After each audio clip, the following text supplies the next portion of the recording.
Ayşe, borular açıqdır, söz yox, amma üz yuxarı proyeksiyadır. Belə olan halda qızım, çanaq daxili spaykalar olur, bitişmələr. Onu da biz bundan şübhələnirik. Amma müalicəsi gedir, laparoskopik əməliyyatla giririk qarın boşluğuna. Əgər hər şey deyilik, hamiləlik alınmırsa, giririk qarın boşluğuna.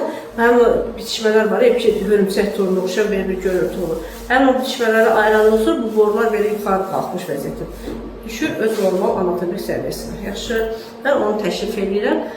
İstəsən bir o vaxta yerə danışarıq. Yaxşı, amma borular açıqdır, nə olsun? Üz yuxarı belə proyeksiyalardır. Onda da yumurtalıq qalır aşağıda, boru qalxır yuxarıda və yumurtalıqla boru görüşə bilmir. Borunun saçaqları yumurtalığın üstündə olmalı, pifaylı pulu yetişdirib patladı. Düzdür, saçaq bunun üstündə olanda sperma gəlib burada mayalanma başlayır.